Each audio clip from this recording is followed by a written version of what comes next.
Humans cannot fall in love with a mirror, and even the most perfect flowers will one day wither. The story of Mugi and Kinu is a love that began as a mirror image. That night felt like a mirror game carefully arranged by fate. Destiny made them miss the last train at the same moment. To kill the long wait before dawn, they walked into a small izakaya that hadn't closed yet, along with two other strangers who were also stranded. Inside the pub, the other two quickly chatted passionately, as if they had known each other for years, while Mugi and Kinu sat quietly opposite them, maintaining that polite distance between strangers. That was until Mugi suddenly caught a glimpse of a familiar figure at the next table, an anime master he had admired for a long time. He lowered his voice, unable to hide his excitement, and shared it with his tablemates in a trembling tone, only to be met with ignorant laughter from the other two. Mugi's eyes were instantly filled with disappointment, yet he failed to notice that behind him, the girl's eyes suddenly lit up with a joy that resonated on the same wavelength as his own. That quietly lit light became the first silent resonance of the night. After the gathering at the pub broke up, the other two, who had been chatting and laughing, left together in a taxi. Mugi also politely nodded goodbye to Kinu and turned into the early morning street. He thought this was just another fleeting parallel moment in the city, like so many times before, destined to have no follow-up. However, footsteps approached hurriedly from behind. Kinu ran to catch up. 欲しいものいましたね。さっき欲しいものいましたね。ご存知なんですか？好き嫌い別として欲しい魔物を認知していることは広く一般常識であるべきです。世界水準です。 Kinu's appearance, like a kindred spirit, instantly opened Mugi's floodgates, and he couldn't help but lament the ignorance and indifference the other two had shown toward the anime master. Kinu listened, her eyes lighting up with a knowing smile. It turned out she not only recognized the master, but also understood the subtle disappointment when one's passion is ignored. Once the floodgates were opened, they couldn't be closed. They talked from the dimly lit alley all the way to a bright and warm cafe. At that moment, two identical pairs of white canvas shoes inadvertently rested side by side, like a quietly emerging metaphor. Immediately after, more coincidences surged like surprises. The headphone cords in Kinu and Mugi's bags were habitually wound into similar coils. Their favorite book was by the same author and the same edition, and they could even recite the passages that moved them at the same time. And tonight, as if by agreement, they had missed the exact same movie. All the coincidences converged at this moment. When their eyes met again, they smiled in unison, a smile containing realization and the thrill of destiny gently knocking on the door. This night was stretched infinitely long. They went from sitting opposite each other in a cafe to sitting side by side in a KTV. Topics flowed like spring water, and a single look could catch the other's unfinished thought. Even those whimsical questions like, rock can clearly cut paper, so why does paper win against rock, triggered serious thought and resonance in both of them. They gazed at each other, secretly marveling in their hearts. Is all of this too perfect? They originally feared walking alone in the dead of night, but now, with each other by their side, they dared to sing aloud on the way home. Even the sudden shower seemed to be pushing the plot forward. Since Mugi's home was the closest, he had to invite Kinu in to take shelter. When Kinu stepped into his room, she was shocked once again. Her eyes swept over the bookshelf, where the books were arranged with names she knew well. It was almost a replica of her own reading history. Subsequently, Mugi's illustrations caught her attention. The dreams and freedom depicted in them were the exact scenes Kinu had once fantasized about. She tirelessly flipped through them one by one. In tacit understanding, Mugi took out the hairdryer, and amid the warm air and its soft hum, he gently worked through Kinu's damp hair with careful fingers. The distance quietly melted away under the warmth, and a clear heartbeat penetrated the mechanical noise, resonating slightly in the air. Perhaps before they even realized it themselves, a feeling had been growing quietly like a vine, entangling this rainy night. In the past, Mugi had always felt his paintings were overly obsessive, but in this moment, through the appreciation in Kinu's eyes, he tasted for the first time the quiet certainty of being truly recognized. And Kinu, that girl accustomed to solitude and immersed in her own world, also began to involuntarily think of Mugi whenever she was alone. When they met again, their smiles rippled from the bottom of their hearts, clean and without a trace of impurity. They would always order the same coffee. In the crowded subway station, because the other was standing nearby, the surroundings no longer felt congested. They coveted every minute and second of every date. Even the clumsy giant gas tank on the street side became romantic through their mutual interpretation and laughter. Both knew clearly in their hearts, if they continued to call each other friends, that quietly accumulating emotion would eventually wear away in restraint and avoidance. So, in that familiar cafe where the air seemed to stand still, Mugi, as the guy, took the initiative to voice their feelings. 僕と付き合ってくれませんか？はい。ぜひ。 Their high degree of compatibility made them fall in love quickly, and from then on, they were tightly connected. On the night they confirmed their relationship, they kissed for a long time under a red light, both forgetting that it was a signal light controlled by a button. From this night on, their world folded inward, wrapping each other up as the sole center. They could stay indoors for a week straight, because no scenery outside could compare to the light in the other's eyes. They indulged in a love as grand as a bouquet, breathing in the rich fragrance of love, firmly believing that the other was the lost fragment of their soul, never imagining a future where they would part ways. People always love to make pessimistic predictions about love. Some say it is like a meteor in the night sky, with only a moment of brilliance before turning into cold dust. Others say it is like food stored in the refrigerator. No matter how it is preserved, it cannot escape its destined expiration date. Because of this, people in passionate love are eager to tuck movie ticket stubs, shared records, and all objects carrying infatuation into the pages of books to treasure, as if this can defy time and turn moments of consciousness into evidence of eternity. Despite everyone saying the survival rate of true love is slim,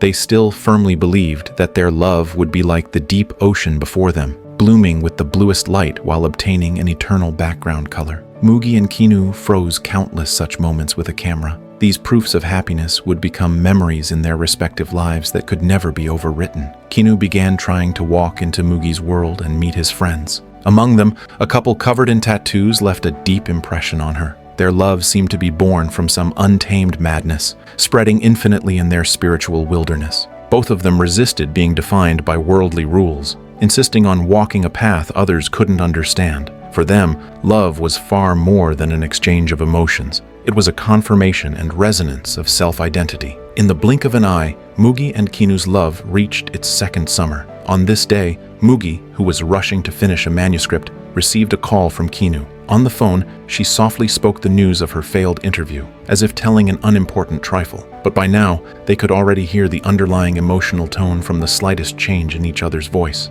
Mugi almost instantly sensed the sadness hidden behind her bravado. He immediately put down his paintbrush, rushed out of the house, and crossed the crowded subway station. He saw her at a glance at the meeting place, and before Kinu could speak, he pulled her into his arms. This embrace was silent but scorching hot. He couldn't bear the thought of Kinu being sad alone while he wasn't by her side. It was in this instant that a thought became incredibly clear in Mugi's mind. He never wanted Kinu to face such moments alone again.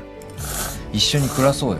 Just like that, they found a small apartment with a wide view. It had excellent lighting. Looking up, they could see a magnificent bridge and a quietly flowing river. They excitedly decorated this small home that belonged to them, arranging every furnishing into a style they both liked. The delicious bakery downstairs became their daily check-in spot, and the kind old couple running the shop became the model of their love's future, supporting each other and growing old slowly. They ate the simple bread in their hands, yet their faces radiated the happiness of tasting a gourmet feast. In that romantic atmosphere, it seemed that all the beauty in the world was related to them. The days that followed were simple and fulfilling. Mugi earned income by drawing illustrations for websites, making 1,000 yen per sheet, while Kinu found a job as a waitress at an ice cream shop. Every day, Mugi would wait at the street corner for Kinu to get off work. The quiet path under the bridge became their favorite walking route. That 30-minute journey home was the time they cherished most in their day. They still maintained the habit of exchanging gifts on Christmas, and the coincidence that year still brought a knowing smile. They had gifted each other the exact same headphones. It was as if they had found another version of themselves in the world. This mirror-like synchronization made them even more convinced that the other was their destined soulmate. The depth of their love grew even richer thanks to a stray kitten they found by the roadside. They named it Duke. The appearance of this little life brought extra warmth to that cold winter. Winter turned to spring, and their love entered its third year. Kinu and Mugi met each other's parents respectively. However, at this age considered by elders to be having nothing, Mugi's family did not look favorably on this relationship, and even stopped his monthly living allowance. For the first time, the two truly tasted the pressure of real life. Subsequently, bad things followed one after another. The fee for Mugi's illustrations plummeted from 1,000 yen for one sheet to 1,000 yen for 3 sheets. Facing the sudden increase in survival pressure, Mugi voluntarily proposed going out to find a formal job. He began to make practical plans for their future. Kinu, sharing his mind, also resigned from her waitress job, intending to find a position with a higher salary. Thus,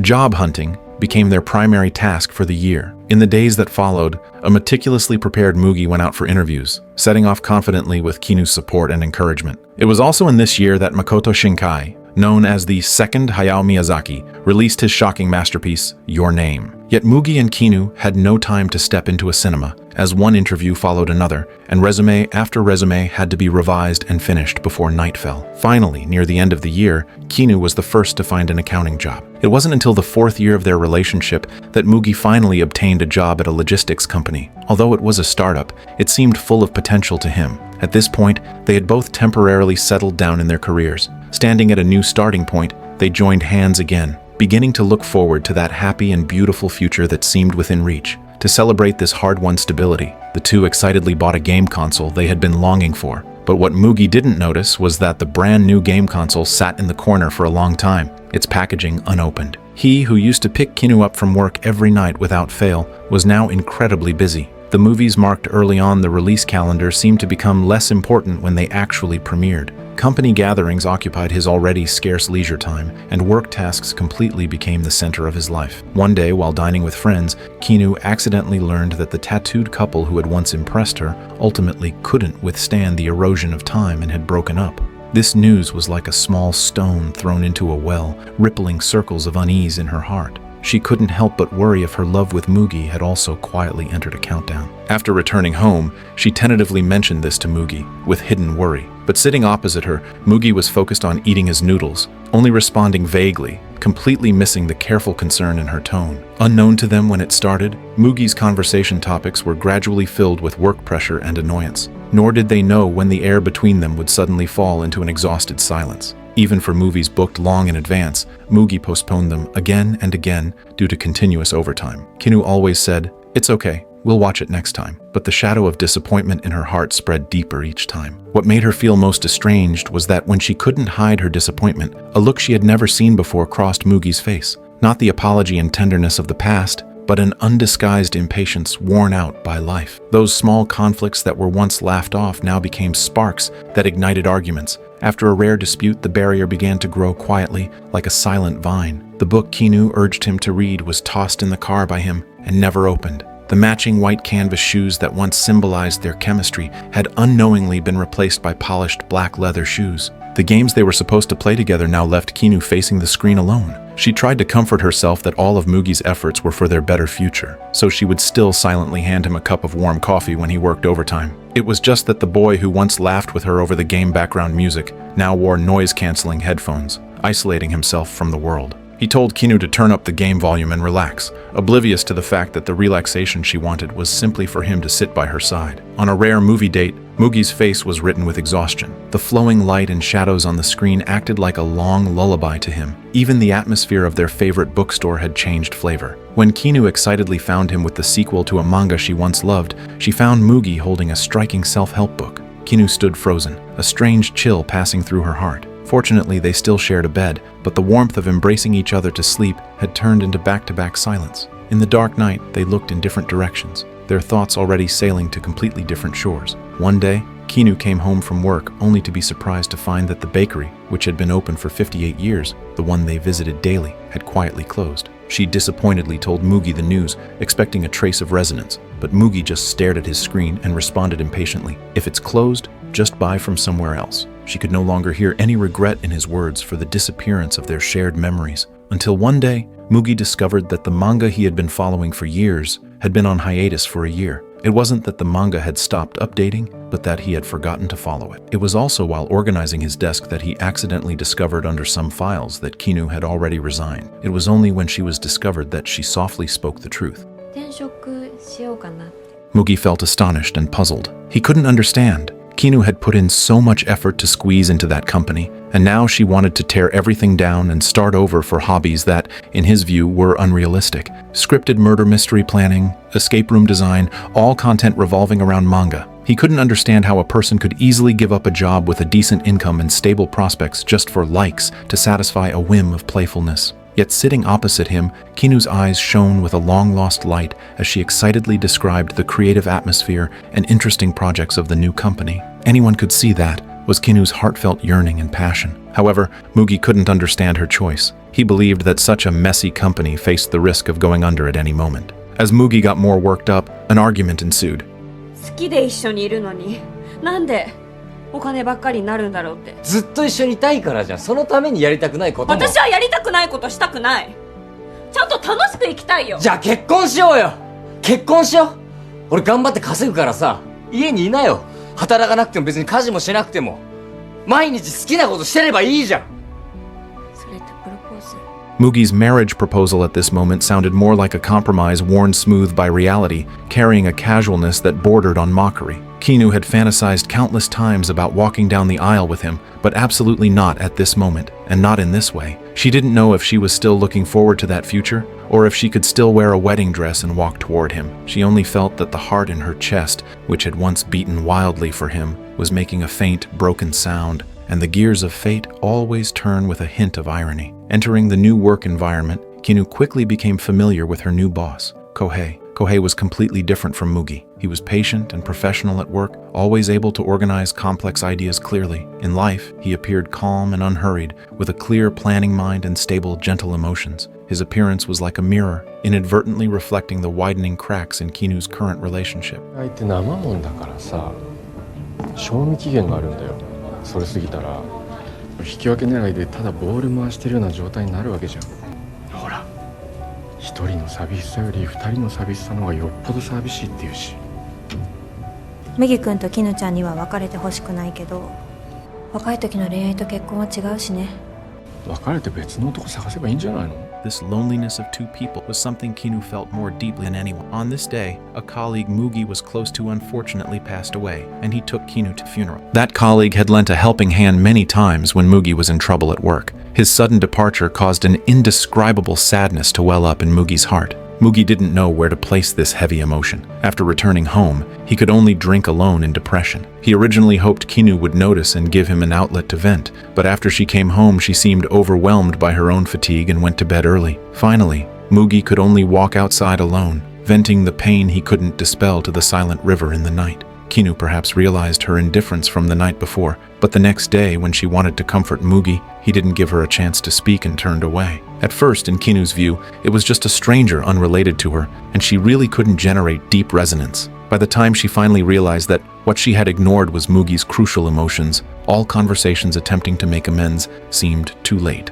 Perhaps realizing that the track of their relationship was deviating irreversibly, that night, Mugi tried to relive the intimacy of the past. However, the kiss that fell on her lips after such a long time left only a stiff sensation. The glittering night view that once amazed them now looked dim. They hadn't ridden a Ferris wheel together for a long time, nor had they sung the same song in a KTV. Later, they attended a friend's wedding together. Watching the couple on stage exchange vows and achieve their happy ending, they felt genuinely happy for them. But as the wedding feast was about to disperse, they coincidentally made the same decision silently in their hearts. 麦君と別れようと思ってて。絹ちゃんと別れようと思ってる。感情が湧かないの。喧嘩にもならないんだよね。もう今全然会話もなくてさ、とにかく今日この結婚式が終わったら別れるから。別れるから。This relationship, which had lasted for 4 years, had finally reached the crossroads where they had to face the end. They walked side by side like they did years ago, and unknowingly arrived at that cafe that held countless memories. Pushing open the door, the familiar aroma remained, but their eyes instinctively looked toward the corner that once belonged to them. The old spot that had witnessed confessions and shared countless secrets was now occupied by strange guests. A silent metaphor settled quietly at this moment. They had to sit at the neighboring table. After a moment of silence, they unexpectedly picked up their phones and swiped the screens in unison. Fingers swiped across photos that had been sealed away. Memories surged like a tide, every frame silently declaring the reluctance and attachment in their hearts. However, a long silence lay between them, and neither had the courage to break this heavy balance first. This 5-year romance was started by Mugi in this same place, so perhaps today it should be Kinu who puts a period to it. ありがとうね。楽しかったことだけ思い出にして大事にしまっておくから。麦君も。Mugi nodded silently, but the heavy reluctance in his heart made him instinctively grab at the last straw. Kinu understood all his unfinished words. If dating doesn't work, get married. If marriage gets tiring, have a child. Use new responsibilities to cover old cracks. But she saw more clearly that Mugi's world was already filled with the future and responsibility, leaving out the vibrant present. He was bent on vowing to give her a good life, but forgot to ask her what kind of life that actually was. The moment he gave up his paintbrush for the logistics company, he lost not only his dream, but also the ability to understand what he truly desired. Mugi said a lot, but Kinu remained silent throughout, because she understood that they were already walking on different tracks and could never return to the time when they shared a pair of headphones and shared the same book late at night. Just then, the young man and woman sitting in their old spot caught their attention. The scene felt incredibly familiar to them. The same nervous restraint and politeness, the same white canvas shoes, the same cautious testing of boundaries, and the same eyes sparkling with excitement. Everything hadn't changed, only the people in the seats were no longer them. In this moment, Mugi truly realized that the reckless throbbing belonging to youth had long faded from them. Soon after, the young man and woman exchanged the books they each loved. This action was like a key, instantly opening the floodgates of memory. Seeing the familiar scene, Kinu's tears finally burst. Once upon a time, that pure longing for love had now become the most luxurious and unreachable thing in life. Mugi rushed out of the cafe and wrapped his arms tightly around Kinu from behind as she cried alone. This was perhaps the last embrace. They could feel the familiar body warmth, but could no longer feel those two hearts that once beat madly for each other. In the end, they chose a peaceful breakup. To say goodbye properly, Mugi took a week off. That week, they returned to how it all began, cooking together, watching the movies they had long stockpiled, playing childish games, and carefully cherishing the last traces of warmth they had left. On the day of parting, they organized the small apartment filled with memories together, then left separately, tacitly cutting off contact. Later, at certain times, they would accidentally reunite at a street corner in Tokyo. Although they both had new companions by their sides, when they parted, they would still tacitly wave goodbye to each other. That was a complete reconciliation with the past, and also the last gentle farewell to that love that bloomed and withered like a bouquet. Love is never eternal. It is more like a bouquet. There is a time for blooming and a time for withering. We cannot deny the beauty of its bloom just because it will wither, nor can we force it to remain the same just because it was once brilliant. Just like Mugi and Kinu's love, although they eventually headed toward a breakup, the tacit understanding, sweetness, and growth during that time were all real, and they are the most precious treasures in their lives. Some flowers are destined to be picked at their most beautiful moment and then wither in the vase of memory.